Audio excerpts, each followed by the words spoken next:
दोस्तों चलिए आज की वीडियो शुरू करते हैं। दोस्तों वीडियो शुरू करने से पहले मैं आपको एक बात बता दूं कि आपने अभी तक हमारे इस चैनल को सब्सक्राइब नहीं किया हो तो नीचे पर आपको ग्रीन बटन में सब्सक्राइब करके लिखा रहा होगा, इसके ऊपर क्लिक कर लीजिए और साइड में नोटिफिकेशन बेल भी आएगा, उसको भी क्लिक कर लेते हैं कि आपको मिल सके हमारे अगले वीडियो की नोटिफिकेशन सबसे पहले और आप कुछ नया सीख सके। સૌરાષ્ટ્રની એકમાત્ર સ્કૂલ જ્યાં ટ્રસ્ટી તથા સંચાલકો ડોક્ટર, એન્જિનિયર તથા શિક્ષકો છે એવી Kanabar school of science and commerce કાર્યક્ષેત્ર ધોરણ 5 થી 10, 11-12 સાયન્સ એન્ડ કોમર્સ। દીકરાઓ અને દીકરીઓ માટેના ઉજ્જવળ ભવિષ્ય માટે વાલીઓની પહેલી પસંદગી Kanabar school of science and commerce. અહીં છે શ્રેષ્ઠ શિક્ષકો દ્વારા મર્યાદિત સંખ્યામાં વિદ્યાર્થીઓ માટે ભણતર, અલગ અલગ સાયન્સ લેબ, કોમ્પ્યુટર લેબ, દીકરાઓ તથા દીકરીઓ માટે અલગ અલગ હોસ્ટેલ સાથે શુદ્ધ સાત્વિક ભોજનની વ્યવસ્થા, ટ્રાન્સપોર્ટેશનની સુવિધા, જી તેમજ નીટની તૈયારી સ્કૂલમાં જ। તો આથી વિશેષ આપ આપના બાળક માટે શું ઈચ્છો તો આજે જ એડમિશન માટે સંપર્ક કરો। Unit 1 Kanabar school of science and commerce, Khamrod ચોકડી, Junagadh bypass, Junagadh. Unit 2 main post ઓફિસની પાછળ, શ્યામ વિદ્યાલય, સરકારી ગોડાઉન પાસે, ગાંધીગ્રામ, જુનાગઢ। નમસ્તે વિદ્યાર્થી મિત્રો, ગયા લેક્ચરની અંદર આપણે લોકોએ વીએસસી પર સિદ્ધાંત, તેની ઉપયોગિતા, તેની મર્યાદા વિશે અભ્યાસ કર્યો। હવે આજના લેક્ચરમાં આપણે લોકો વીએસસી પીઆર સિદ્ધાંતના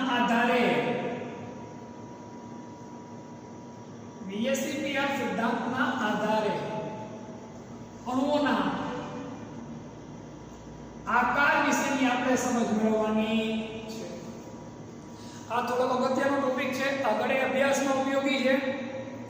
શક્ય એટલો શોર્ટકટમાં વ્યવસ્થિત રીતે આપણે સમજવાનો પ્રયત્ન કરીએ। વીએસપીઆર સિદ્ધાંતની મદદથી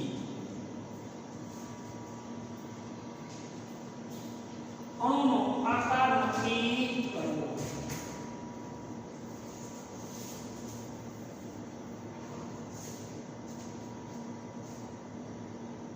અણુનો આકાર નક્કી કરવો। હવે વીએસપીઆર સિદ્ધાંતની મદદથી અણુનો આકાર નક્કી કરવા માટે તેને બે વિભાગમાં વહેંચવામાં આવે।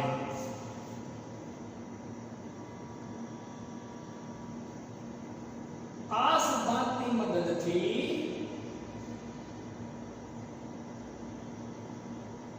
અણુનો આકાર નક્કી કરવા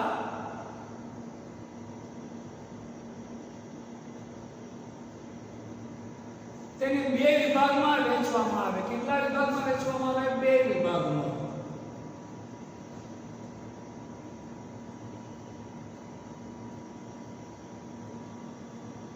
એક એવો અણુ કે જેમાં મધ્યસ્થ પરમાણુમાં એક પણ અબંધકારક ઇલેક્ટ્રોન યુગ્મ નથી। અણુ કે જેમાં મધ્યસ્થ પરમાણુને અબંધકારક, મધ્યસ્થ પરમાણુમાં અબંધકારક એટલે બંધમાં ભાગ લેતો નથી એવો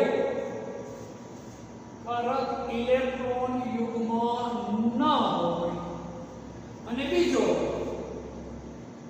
અણુ કે જેમાં મધ્યસ્થ પરમાણુમાં અબંધકારક ઇલેક્ટ્રોન યુગ્મ હોય। બસ આટલું જ આપણે મગજમાં રાખવાનું છે। હવે જો મધ્યસ્થ પરમાણુમાં અબંધકારક ઇલેક્ટ્રોન યુગ્મ ન હોય, ખાસ સમજો વાત, અણુ કે જેમાં મધ્યસ્થ પરમાણુમાં અબંધકારક ઇલેક્ટ્રોન યુગ્મ ન હોય ત્યારે ખાસ યાદ રાખજો એબી પ્રકારમાં હું લખવા તો કે AB2 એટલે મધ્યસ્થ પરમાણુ એક એની આજુબાજુ પરમાણુ કેટલા તો કે 2। AB2 પ્રકાર હોય તો એનો આકાર કેવો હોય તો કે ભાઈ રેખીય હોય। ખાસ યાદ રાખજો ક્યારે? જ્યારે અબંધકારક ઇલેક્ટ્રોન યુગ્મ ન હોય ત્યારે। હોય તો શું થાય એ તમને આડી સમજાવીશું, પરંતુ પહેલા નથી તો શું એ જોઈ લઈએ। AB2 પ્રકારનો સંયોજન હોય અથવા અણુ હોય તો એનો આકાર કેવો હોય? રેખીય। અને એનો ખૂણો કેટલા ડિગ્રીનો હોય તો કે ભાઈ 180 ડિગ્રીનો હોય। કેટલા ડિગ્રીનો હોય તો કે 180 ડિગ્રીનો। એનું એક એક્ઝામ્પલ જોઈએ આપણે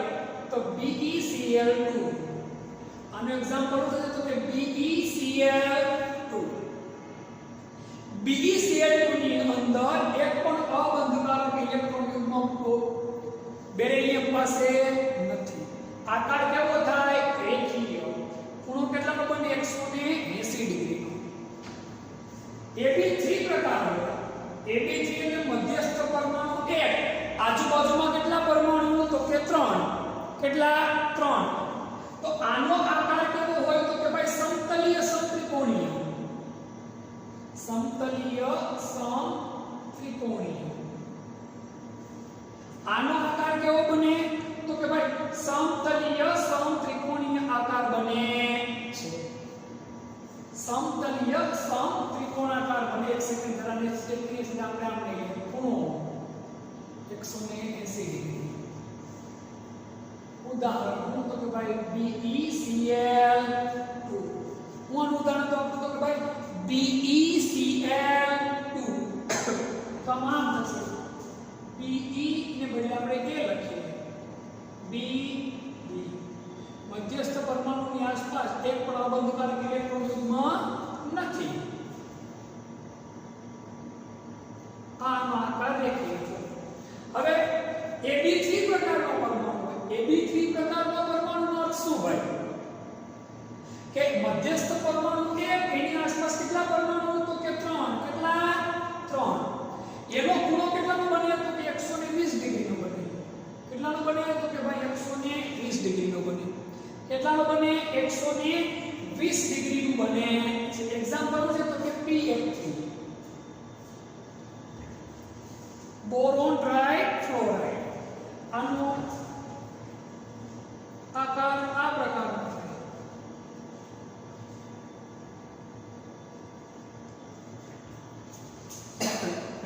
આને કેવો કહેવાય? સમતલીય સમત્રિકોણ. સમતલીય સમત્રિકોણીય આકારનો આને બન્યો કહેવાય. ત્યારબાદ આપણે જોઈએ AB4 પ્રકાર. AB4 પ્રકાર આનો આકાર કેવો બનશે? તો કે સમચતુષ્ફલકીય.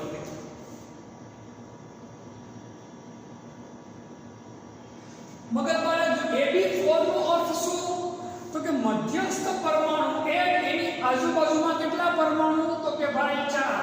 કેટલા? 4. એને શું કહેવાય? તો કે ભાઈ AB4. શું કહેવાય? AB4. આમાં ખૂણો કેટલાનો બને? તો કે 109.5 ડિગ્રીનો. કેટલાનો બને? 109.5 ડિગ્રીનો ખૂણો બને છે. અને એનું એક્ઝામ્પલ છે તો કે ભાઈ મીથેન CH4. પૂછે તો કે મીથેન. આનો આકાર કેવો બને? તો કે ભાઈ આ BF4 લખો તો પછી આને તમે A B B B લખો તો પણ ચાલે. AB3 પ્રકાર થઈ ગયો. અહીંયા જોઈએ આપણે AB4 પ્રકાર.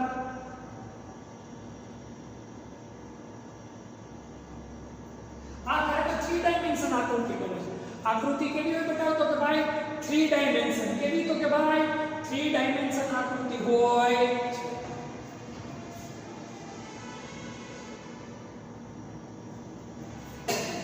સમચતુષ્ફલકી આકાર બને. કેવો આકાર બને? તો કે ભાઈ સમચતુષ્ફલકી આકાર બને છે. AB5 મધ્યસ્થ પરમાણુ એક એની આજુબાજુમાં કેટલા પરમાણુ? તો કે ભાઈ 5 પ્રકાર પરમાણુ. કેટલા પરમાણુ? તો કે 5 પ્રકારના પરમાણુ.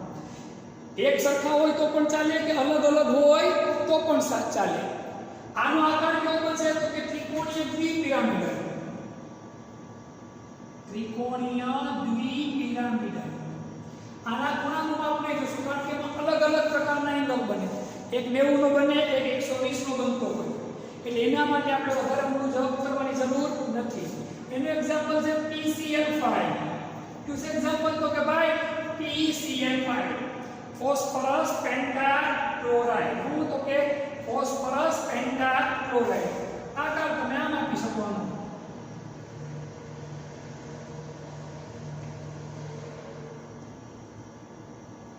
આનો બની ગયો તો કે ભાઈ આકાર. શું બની ગયો? આકાર બની ગયો. ત્યારબાદ AB6. AB6 પ્રકાર. આનો આકાર કેવો બને? તો કે અષ્ટફલકીય. કેવો બને? અષ્ટફલકીય. એક્ઝામ્પલ તરીકે SF6 A B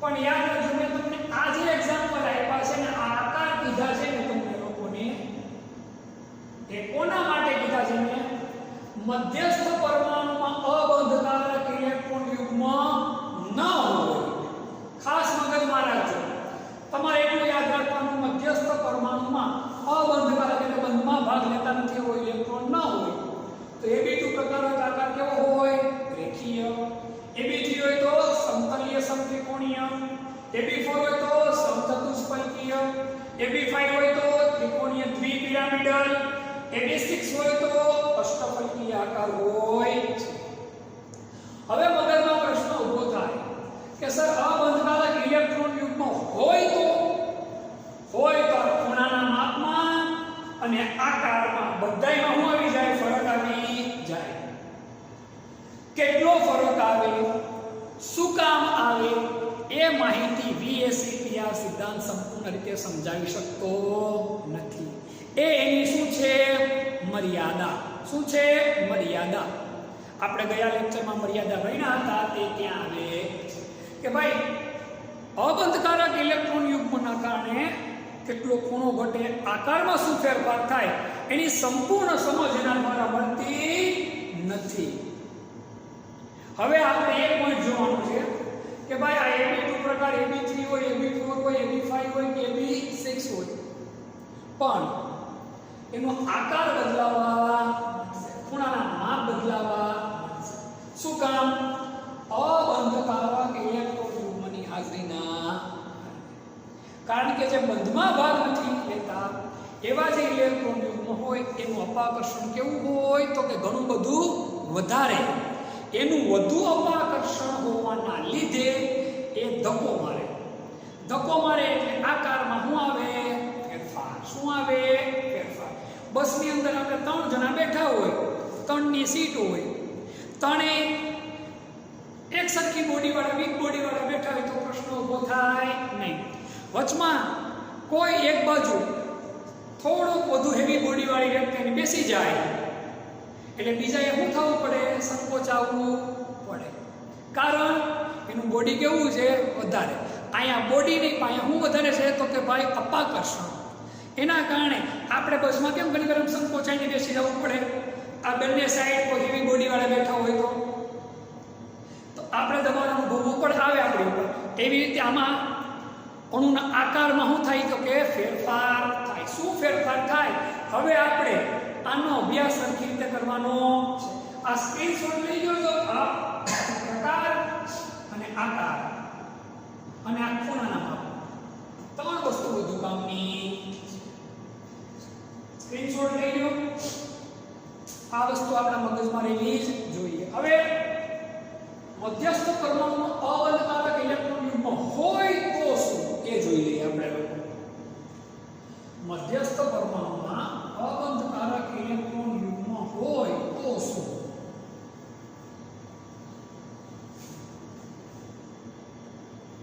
જો મેં આપको वो करने दो ना काटने को मैं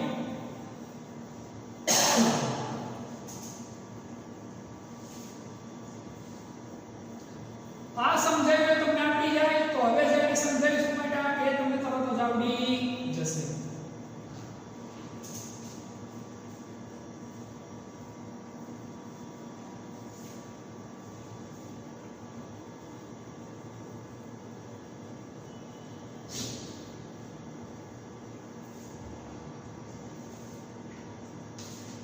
अणु के જેમાં મધ્યસ્થ પરમાણુમાં અબંધકારક ઇલેક્ટ્રોન યુગ્મ હોય આના માટેનો આપણે જોઈએ એક્ઝામ્પલ જોઈએ આપણે Ab2E દાખલા તરીકે આના આપણે એક્ઝામ્પલ જોઈએ તો Ab2E આ E એટલે શું અબંધકારક ઇલેક્ટ્રોન યુગ્મ એટલો E એટલે કેટલું યુગ્મ 1 E2 હોય તો કેટલા અબંધકારક ઇલેક્ટ્રોન યુગ્મ 2 યુગ્મ એટલે શોર્ટ ખબર ને તો Ab2E નો અર્થ મધ્યસ્થ પરમાણુ આ A નો અર્થ શું તો કે ભાઈ મધ્યસ્થ પરમાણુ B2 એટલે મધ્યસ્થ પરમાણુની આસપાસ બે પરમાણુ મધ્યસ્થ પરમાણુ સાથે જોડાયેલા બે પરમાણુ અહીંયા બગડ્યો છે અને આ ઇનવર્સ શું મધ્યસ્થ પરમાણુમાં રહેલ અબંધકારક ઇલેક્ટ્રોન યુગ્મ જો અહીંયા E2 હોય તો મધ્યસ્થ પરમાણુ રહેલા બે અબંધકારક ઇલેક્ટ્રોન યુગ્મ E3 હોય તો કેટલા તો કે 3 ઇલેક્ટ્રોન યુગ્મ આમ આપણે યાદ રાખવું પડે જોઈએ હવે આમાં AB2E પ્રકાર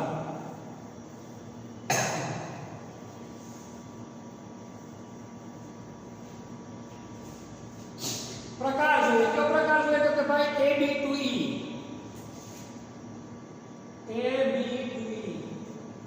આમાં અબંધકારક ઇલેક્ટ્રોન યુગ્મ કેટલા છે તો કે એક જોડ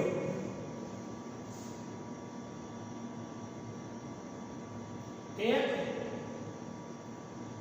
અબંધકારક ઇલેક્ટ્રોન યુગ્મ કેટલા એક આના એક્ઝામ્પલ જોઈએ આપણે SO2 O3 દાખલા તરીકે SO2 O3 કઈ રીતે તો જોઈએ સલ્ફરની છેલ્લી કક્ષામાં કેટલા ઇલેક્ટ્રોન હોય તો કે ભાઈ 6 કેટલા હોય 6 સલ્ફર ને S ને બદલે શું લઈએ તો કે A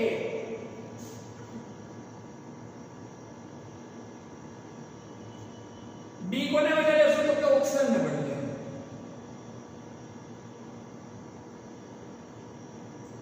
આયન છે બંને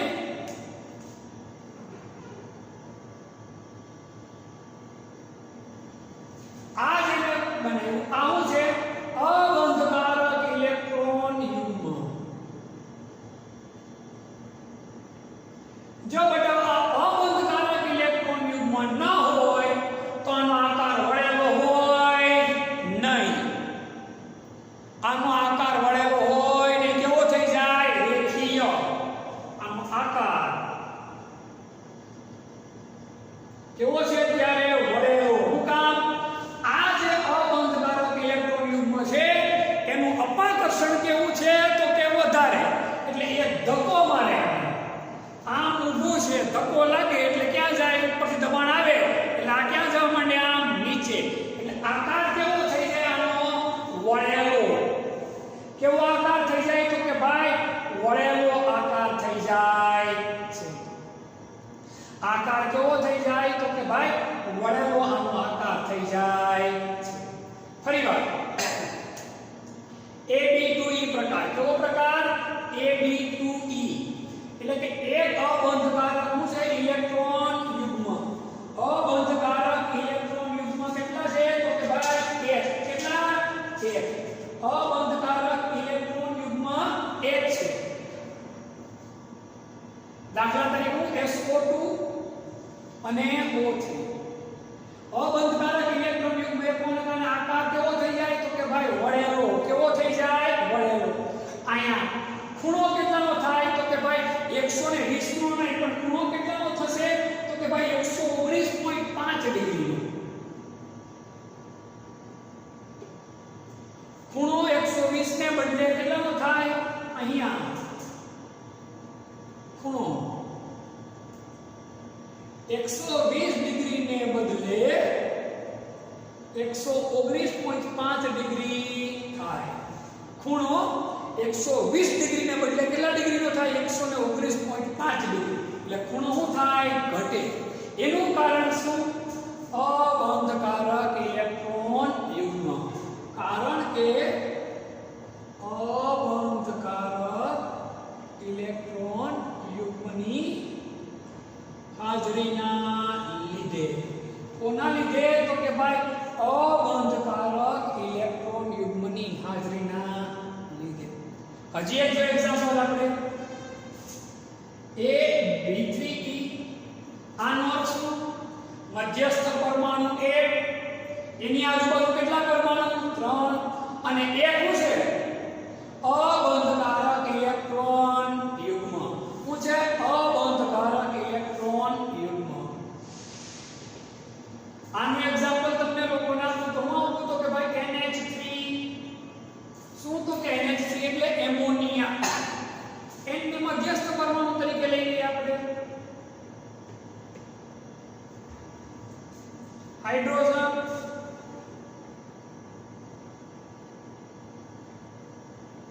તો આ શું છે અબંધકારક ઇલેક્ટ્રોન યુગ્મ અબંધકારક ઇલેક્ટ્રોન યુગ્મ આ શું છે તો કે ભાઈ અબંધકારક ઇલેક્ટ્રોન યુગ્મ છે આનો આકાર કેવો છે તો કે ભાઈ સમચતુષ્ફલકીય કેવો છે તો કે ભાઈ સમચતુષ્ફલકીય આકાર કેવો બનશે તો કે ભાઈ સમચતુષ્ફલકીય આકાર બને છે હવે ખરેખર AB3 નો આકાર કેવો બને તો કે સમચતુષ્ફલકીય પણ એને બદલે ખરેખર બનવો જોઈએ સમચતુષ્ફલકીય આકાર પરંતુ એને બદલે બને છે કેવો આકાર તો કે ભાઈ ત્રિકોણીય પિરામિડલ કેવો આકાર બને છે તો કે ભાઈ ત્રિકોણીય પિરામિડલ આકાર બને છે કેવો આકાર બને તો કે ભાઈ ત્રિકોણીય પિરામિડલ આકાર બને છે બનવો જોઈએ કેવો તો કે સમચતુષ્ફલકીય જો અહીંયા લખું છું અહીંયા બનવો જોઈતો આકાર અહીંયા કેવો આકાર બનવો જોઈએ તો આપણે થોડીવાર પહેલા ભણ્યા એ મુજબ AB4 માં જે આકાર બને 3 ને આને પણ એક ગણિત દાખલાનો સંયોજન અહીંયા કેવો આકાર બનવો જોઈએ તો કે સમચતુષ્ફલકીય એને બદલે આકાર કેવો બને છે ત્રિકોણીય પિરામિડલ અહીંયા આકાર કેવો બને છે વળેલો ખરેખર આકાર કેવો બનવો જોઈએ તો કે સમતલીય ત્રિકોણીય સમતલીય સમત્રિકોણીય આકાર બનવો જોઈએ એને બદલે આકાર કેવો બન્યો વળેલો અહીંયા આકાર કેવો બનવો જોઈએ સમચતુષ્ફલકીય એને બદલે આકાર કેવો બન્યો ત્રિકોણીય પિરામિડલ શું કામ સિમ્પલ વસ્તુ છે જવાબ આવે અબંધકારક ઇલેક્ટ્રોન યુગ્મની હાજરીના કારણે કોની હાજરીના કારણે અબંધકારક ઇલેક્ટ્રોન યુગ્મની હાજરીના કારણે અહીંયા પણ આ છે અને ધક્કો મારે એટલે ખૂણો થાય ઘટે ખરેખર ખૂણો કેટલો થવો જોઈએ 109.5 ડિગ્રી અહીંયા 109.5 ડિગ્રીના બદલે કેટલા અંશનો ખૂણો બને 107 ડિગ્રીનો ખૂણો થાય કેટલો તો કે ભાઈ 107 ડિગ્રીનો ખૂણો બને છે આ ખૂણાનું માપ ઘટવાનું કારણ શું અબંધકારક ઇલેક્ટ્રોન યુગ્મના વધુ અપાકર્ષણને લીધે હજી એક્ઝામ્પલ જોઈએ આપણે લોકોનું આપણે AB2E2 જોઈએ પેલા AB2E2 આનો અર્થ શું બતાવો કે મધ્યસ્થ પરમાણુની આસપાસ કેટલા પરમાણુ આવેલા છે 2 અને 2 હું આવેલા છે અબંધકારક ઇલેક્ટ્રોન યુગ્મ 2 અબંધકારક ઇલેક્ટ્રોન યુગ્મ આવેલા આનો આપણે એક્ઝામ્પલ જોઈએ તો હું તો કે ભાઈ H2O હું તો કે ભાઈ પાણી શું પાણી જોઈએ આપણે O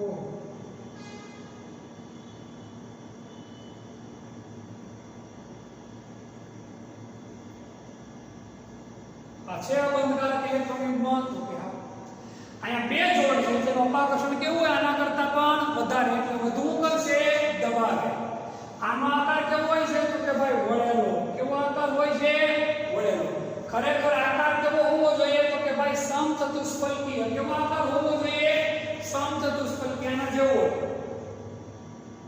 સમચતુષ્ફલકીય હોવો જોઈએ એટલે આકાર કેવો થઈ જાય છે વળેલો હવે તો સિમ્પલ વસ્તુ છે બતાવો આના ઉપર સમજો અહીંયા એક અબંધકારક ઇલેક્ટ્રોન હતો એટલે ખૂણો નાનો બને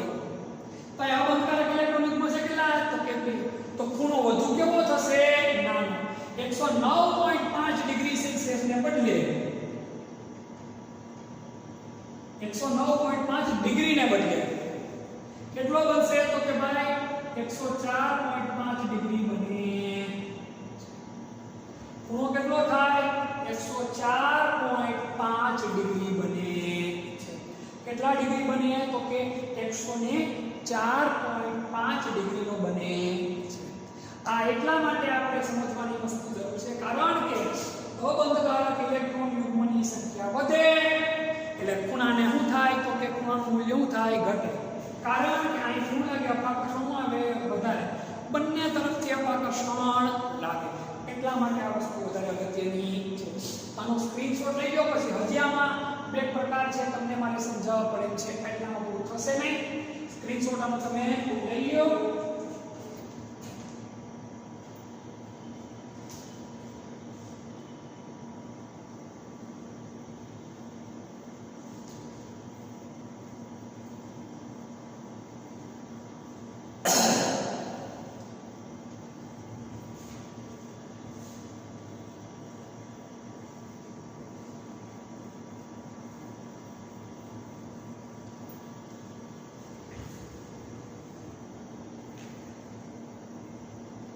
પાર્ટમાં અમુક જગ્યા પર આપણે આવતા હોય છે તો થોડો વધારે કામનો પોઈન્ટ છે. હવે વધુ એક પ્રકાર જોઈએ આપણે AB4E પ્રકાર. AB4E એનો અર્થ શું? મધ્યસ્થ પરમાણુ એક એની આજુબાજુમાં કેટલા પરમાણુ 4 અને એક છે અબંધકારક ઇલેક્ટ્રોન યુગ્મ. આનું એક્ઝામ્પલ જોઈએ આપણે તો SF4. હું તો કે SF4 આનો આકાર ખરેખર કેવો હોવો જોઈએ? આનો આકાર ખરેખર કેવો હોવો જોઈએ તો કે ત્રિકોણીય દ્વિપિરામિડલ. ત્રિકોણીય દ્વિપિરામિડલ આકાર હોવો જોઈએ. એને બદલે આનો આકાર કેવો થાય તો કે ચીચવો આકાર બને. કેવો આકાર બને તો કે ચીચવો આકાર બને. ચીચવો આકાર એટલે કઈ રીતનો આકાર તો તમને સમજાવું છું. આ પ્રકાર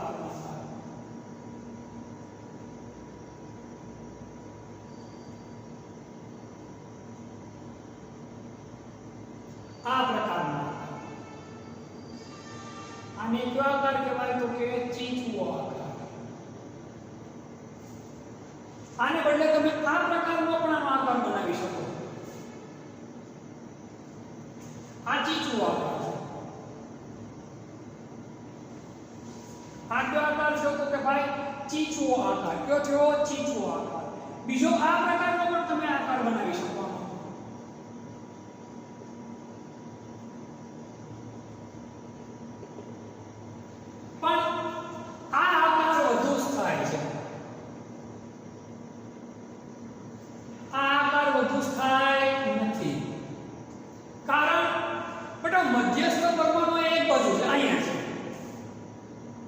એટલે અપાકર્ષણ અહીંયા બંને બાજુ કેવું આપે સરખું. અહીંયા બને નહીં. એટલા માટે આ આકાર છે વધારે કેવો છે? સ્થાયી. કેવો છે? વધુ સ્થાયી છે. ખાસ યાદ રાખજો વસ્તુ. ચીચવો આકાર છે વધુ સ્થાયી છે. એક સાઈડ જ આનું બધું રહે છે ઘટનાક્રમ રહે છે જે અપાકર્ષણ હોય બંને સાઈડ રહેતું નથી. અહીંથી બંને તરફ અસર કરે. એટલા વધુ એક્ઝામ્પલ જોઈએ AB3E મધ્યસ્થ પરમાણુ 1 એની આજુબાજુ કેટલા પરમાણુ તો કે 3 અને 2 હું અબંધકારક ઇલેક્ટ્રોન યુગ્મ. એક્ઝામ્પલ હું તો કે ભાઈ ClF3 હું છે ClF3. આનો આકાર ખરેખર કેવો હોવો જોઈએ તો કે ત્રિકોણીય દ્વિપિરામિડલ. કેવો આકાર હોવો જોઈએ તો કે ભાઈ ત્રિકોણીય દ્વિપિરામિડલ. જો કે 1 અને 4 ને 5 અને 3 ને 2 5 આકાર કેવો થવો જોઈએ? ત્રિકોણીય દ્વિપિરામિડલ. પરંતુ એને બદલે કયો આકાર બને? આનો T આકાર. કયો આકાર બને? T આકાર. કઈ રીતે T આકાર બને તો આપણે જરા કે જોઈ લઈએ. Cl F F F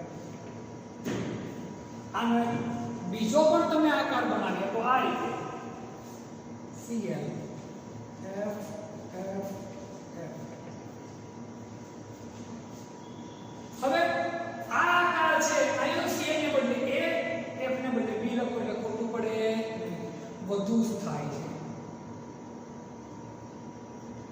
આની સ્થાયિકતા કેવી છે? વધારાની જેમ એક જ સાઈડ લાગે. જો આ આકાર કેવો બને તો કે ટી બને. કેવો બને? ટી. આને કોઈ જોવાનું હોય નહીં. આ કેવો બની ગયો તો કે ટી બની ગયો. આ આકારને કયો આકાર કહેવાય? ટી આકાર. આ આકાર કેવો છે તો કે વધુ સ્થાયી. કેવો છે? વધુ સ્થાયી. સ્ક્રીનશોટ લઈ લો. હજી એક બે એક્ઝામ્પલ છે, આપણે જોઈ લઈએ.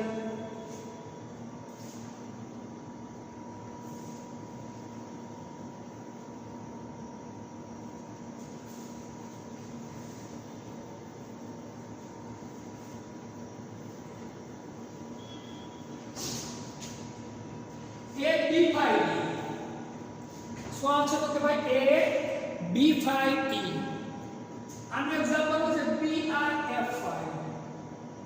ફરીવાર સમજાવું. મધ્યસ્થ પરમાણુ એક, આજુબાજુ કેટલા પરમાણુ તો કે 5 અને એક હું તો કે અબંધકારક ઇલેક્ટ્રોન યુગ્મ. કેવો તો કે ભાઈ અબંધકારક ઇલેક્ટ્રોન યુગ્મ. આનો આકાર કેવો હોવો જોઈએ તો કે સમચોરસ પિરામિડ. કેવો આકાર બનવો જોઈએ તો કે ભાઈ સમચોરસ પિરામિડ. પરંતુ એને બદલે આકાર બને છે કેવો આનો કે ભાઈ અષ્ટફલકીય. સમચોરસ પિરામિડ ને બદલે આકાર કેવો બને તો કે ભાઈ અષ્ટફલકીય બને છે. કઈ રીતે તો કે જોઈએ A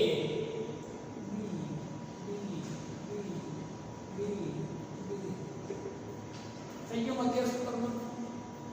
આ રચના પ્રમાણમાં કેવી હોય તો કે વધુ વધુ જોઈએ AB4E2.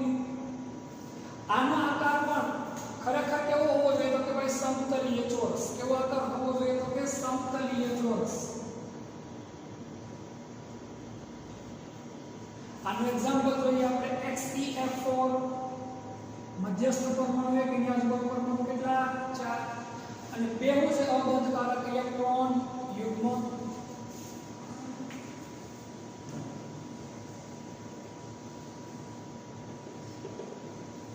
છે તો આનો આકાર કેવો બની ગયો?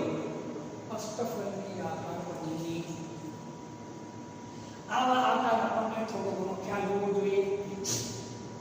કયો પ્રકાર હોય ત્યારે કયો આકાર થવો જોઈએ ને કયો આકાર બન્યો હોય જોઈએ એટલું ખ્યાલ હોય તો તમારે વધુ આમાં ઊંડું ઉતરવાની જરૂર રહેતી નથી. છતાં પણ કોઈ પણ પ્રકારનો પ્રશ્ન હોય, થોડો ટફ પણ છે, કોઈ પણ પ્રકારનો પ્રશ્ન હોય સરખી રીતે વિડીયો સમજજો. લગભગ તમને આવડે છે, છતાંય ના આવડે તો તમે જ્યારે આપણે રૂબરૂ મળશું ત્યારે વધુ ડિટેલમાં અભ્યાસ કરશું. અને આને લગતા આપણી પાસે વિડીયો લેક્ચરો છે બધા, જે ઈ ક્લાસની અંદર આપણા જે 3 ડાયમેન્શન આકૃતિઓ બધી છે તમને બધી ત્યારે તેમાં પણ તમને બતાવશું આપણા ઈ ક્લાસની. હવે પછીનો પોઈન્ટ આવે છે આપણો સંયોજકતા બંધનવાદ. સંયોજકતા બંધનવાદ VSEPR સિદ્ધાંત પછીનો આપણો વધુ અગત્યનો પોઈન્ટ છે આપણો સંયોજકતા બંધનવાદ. પરંતુ સંયોજકતા બંધનવાદ છે એ આપણા અભ્યાસક્રમમાંથી શું થયેલો છે તો કે નીકળી ગયેલો છે. એટલે એમાં આપણે વધુ ડિટેલમાં જવાની જરૂર નથી. સંયોજકતા બંધનવાદ આના વિશેની નાની માહિતી આપી તો ઈસવીસન 1927 માં. કઈ સાલમાં તો કે 1927 માં હિટલર અને લંડને આ વાદ આપ્યો. કોણે આપ્યો? હિટલર અને લંડને. પાવલિંગ અને અન્ય વૈજ્ઞાનિકોએ આ વાદને શું કર્યો તો કે વિકસાવ્યો. પાવલિંગ અને અન્ય વૈજ્ઞાનિકોએ આ વાદને શું કર્યો તો કે વિકસાવ્યો. આની ડિટેલમાં આપણે અત્યારે જવું નથી, પણ હવે જે પોઈન્ટ ભણાવું છું એ થોડો વધારે અગત્યનો 12મા ધોરણ માટે પણ છે. કક્ષકોનું સંમિશ્રણનો ખ્યાલ અને કક્ષકોનું સંમિશ્રણ. આ પોઈન્ટ ખૂબ જ અગત્યનો હું કહું છું. કક્ષકોનું સંમિશ્રણ.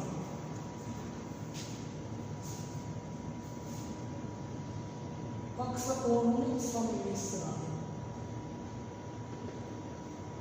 ચોપડીમાં આપ્યું એના એના કરતાં વધુ ડિટેલમાં અને વધુ થોડી જુદી રીતે પણ આપણે અભ્યાસ કરવાનો અને પ્રયત્ન કરશું, જેથી આપણે સહેલાઈથી આવડી જાય અને ભૂલાય નહીં. હાઇડ્રોજનના અણુની વાત કરીએ આપણે, H2 નો અણુ.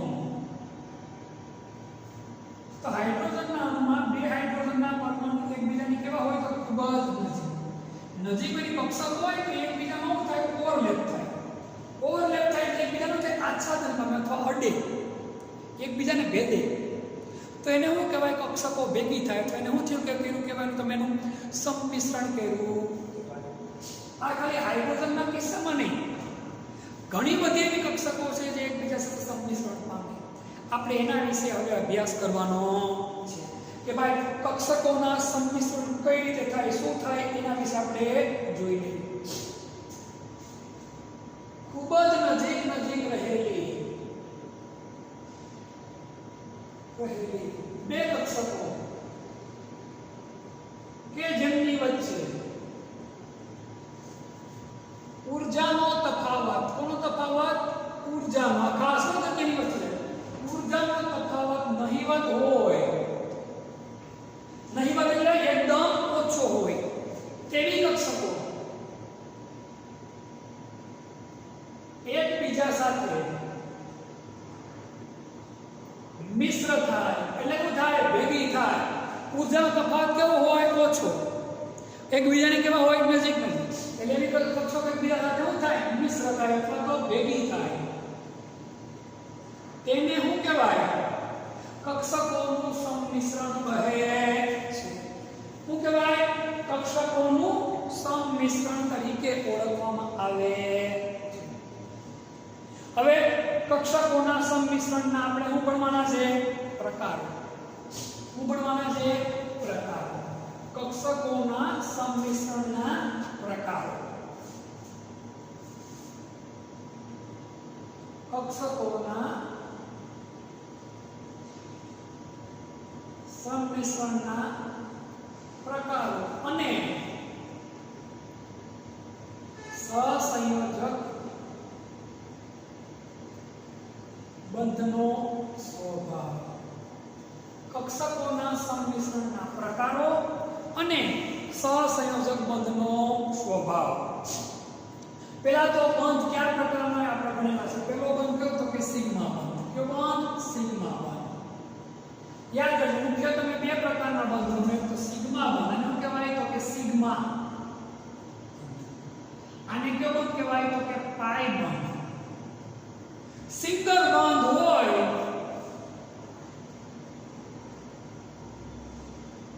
એ હંમેશા કયો બંધ હોય? સિગ્મા બંધ હોય ને હોય જ, બીજું કઈ હોય નહીં.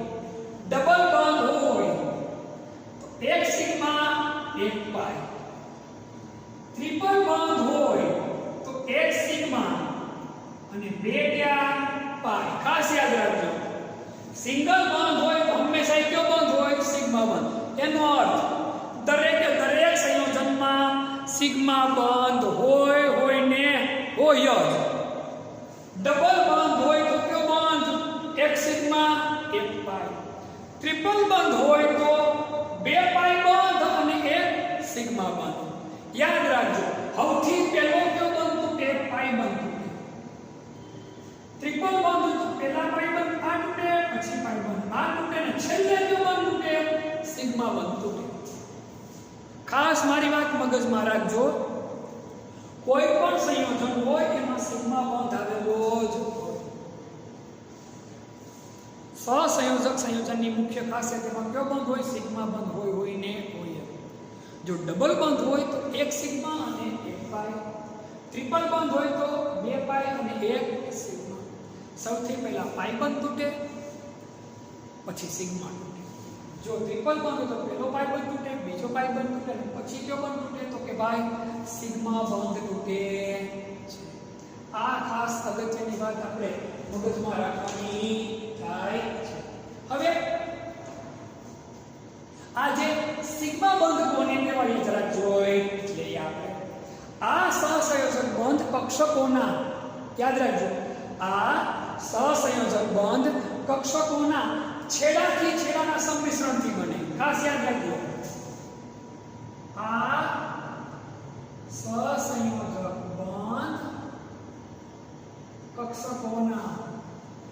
છેડાથી છેડાના કોના તો કે કક્ષકોના છેડાથી છેડાના સંમિશ્રણથી બને છે.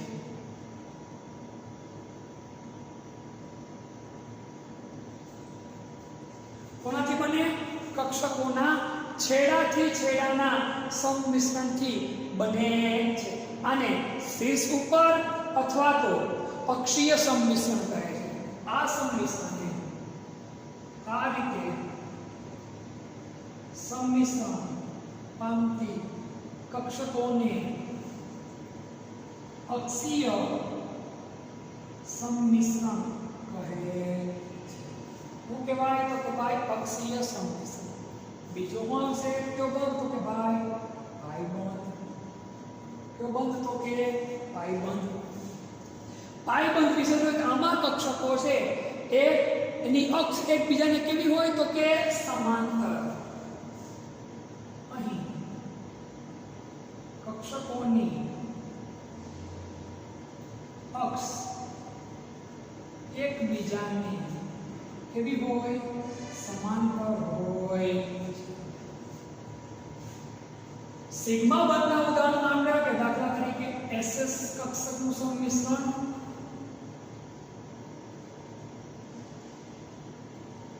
SP કક્ષકનું સંમિશ્રણ, પાઈ બંધના ઉદાહરણ તો P કક્ષકનું સંમિશ્રણ. આ બંનેનો તફાવત અને પછી ખૂબ જ અગત્યના પોઈન્ટ અલગ અલગ કક્ષકોના સંમિશ્રણની સમજ એ આપણે નેક્સ્ટ લેક્ચરની અંદર આપણે હવે અભ્યાસનો કરશું.